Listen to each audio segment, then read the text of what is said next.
for Jesus before. Right? Because you're hung like this? I am hung like this. Not really, that'd be ridiculous. And someone would probably kick me in the shin and it'd hurt like a fuck ton. Anyway, I had these switched up, but then I realized I was last. I didn't want to read a bummer last. Anyway, this one's called Grasshopper. Here's to those that take. To those that leech off the kindness of others, your parasitic pathos allowing you to never feel shame. Taking all you can while promising returns. You cannot even promise a date to return. Cropping out your failure and resting on anything you have achieved as merit. An IOU for the soul.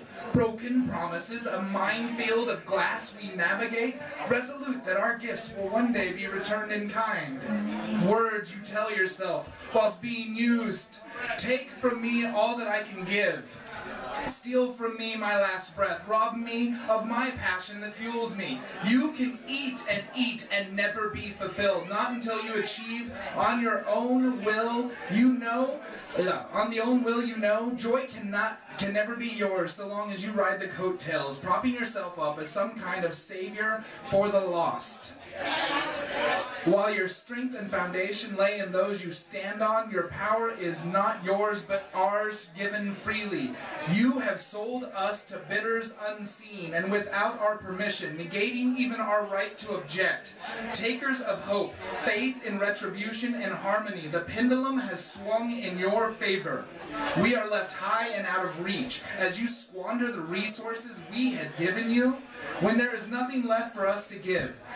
When we are but a husk of our former selves, you depart, still unsatisfied in your search for yet another, to cash your story of woes until they too fall prey. We build ourselves back, brick by brick, in the wake of your absence, creating a wall to protect from similar foes, resolute in our determination never to let ourselves fall to such abuse again.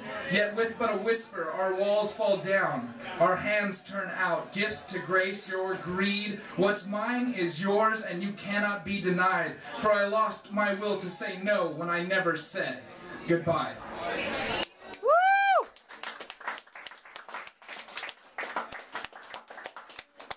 This other one's about my grandma. Yeah. I know, right? She gave me a wedding quilt. I'm not even married.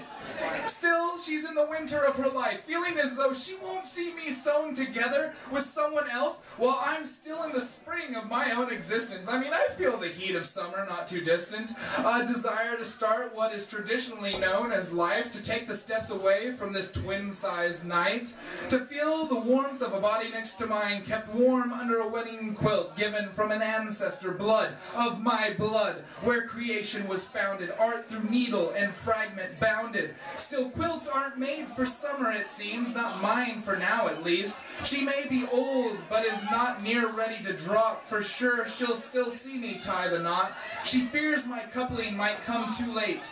I admit I've had a problem in the search for the red strings of fate, navigating articles of clothing left on the floor, passion that could have been, then left through the front door, grasping at garments that remind me of when I had something with someone until it did end.